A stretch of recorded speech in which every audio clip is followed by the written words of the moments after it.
Сәлем достар, бұл біздің Америкадағы үйіміз, жалпы Денис Пайнис кондоминиумс деп аталады. Бұл жерде жалпы 10 шақты осындай үйлер бар.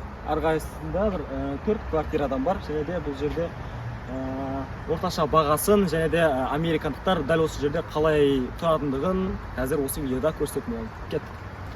Жалпы Денис Пайнистің кәдімгі американдық үйлер сияқты олардың есіктерінің алдында пошталар жоқ. Барлығы ортақ бір учаскеде орналасқандықтан оларда бір барлығында осындай барлығына орталықта орналасқан осындай бір поштовый ящик болады. Осы жерде көре аламыз. 4X деген бұл біздікі. Осындай жерден келіп өзіміздің кілтімізді салып, сосын бізге келген хаттар бар ма жоқ па, солардың барлығын көре аламыз.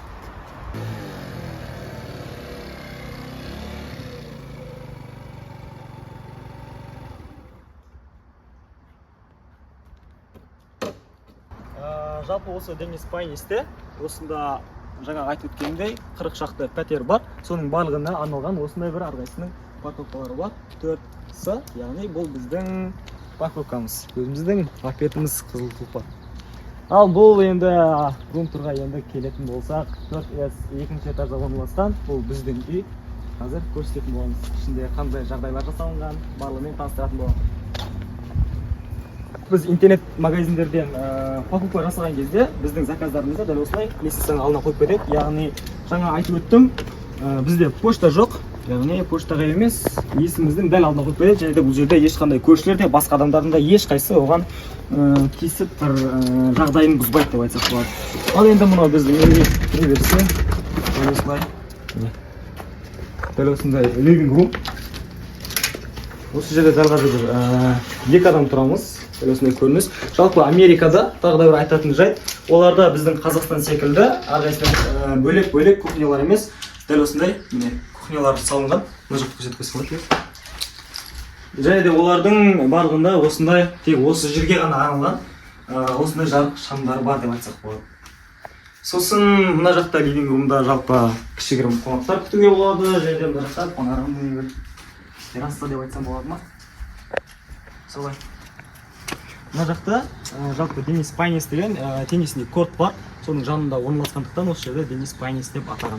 Егер де біз сол жақта болатын болсақ, келесі бір видеоларда бөлісетін боламыз. Пәтерімізде, яғни 3 бөлме болып есептелінеді. Мына жерде жалпы зал, және де 2 бедрум деп айтсақ болады. Мына жерде тұрған біздің шлемдеріміз, бәрекелді. Бұл жақта көшбан. Осылай, бұл жақта енді кіріп қатты көрсетіп керек емес деп ойлаймын. Осылай барлығы жағдайлар жасалынған. Біздегі 2 бөлме біздің ең көп ұзақ уақытымызды өткізетін жер. Бұл біздің бөлмеміз. Ястың киімдер шашылып жатыр. Ештеңе болмас. Осы жерде тұрамыз. Мына жерде менің төсек орным, мына жерде Ястың төсек орны. Және мына жақта тағы да бір жаңағыдай терраса деп айтсам болады. Бұл жерде өте жақсы. Кешке қарай мына жерде отырып бір шай ішкенде керемет бір атмосфера деп айтсам болады. Сосын Америкадағы тағы бір айтатын нәрсе, осындай әрбір бөлмеде осындай бір гардеробтар болады. Өзіміздің осындай гардеробтар, киімдерімізді, керек заттарымызды қойып қойған. Кез келген бөлмеде. Және де біздің ең негізгі бізге Америкада жүрген кезде күш қуат беретін осы Қазақстанның туы, көк туы. Көрген кезде бір қайт сезіммен тілмен жеткізе алмаймын. Және осы жерде өзіміздің кішкентай заттарымызды қойып қоямыз. Осылай. Сосын тағы да бір айтатын нәрсе, бұл Америкадағы біздегі секілді батарея деген секілді тема жоқ. Барлығында осындай климат контроль. Осылай мына жерде Фаренгейтпен қанша градус болып жатқан, және де уақытты барлығын осы жерден көрсетеді, және де осы жерден барлық градустарда климатқа контроль жасалып болады деп айтсақ болады. Және де бізде тағы да бір екінші жаңағы әкелген екінші бөлме. Бұл жерде жалпы дәл қазір бос тұр. Себебі осы 2-3 күнде біздің басқа досымыз келеді, соған арнап тазалап ұстап жатырмыз. Айтқанымдай, мына жақта тағы да бір гардероб. Әрбір бөлменің өзіне гардеробы бар, таза. Солай. Ал енді осы жерде біз қаншаға тұрамыз? Соның барлығын айтатын болсақ, бұл жерде жалпы Америкада барлығы аптамен есептелінеді. Мысалы адамдар жалақысын алатын болса да аптамен, олар өздерінің белгілі бір арендаға алатын болса барлығы аптамен есептелінеді. Бұл жердің аптасына арендаға біз қанша төлейміз? Мен $140 және де менің жанымдағы досым $140 төлейді.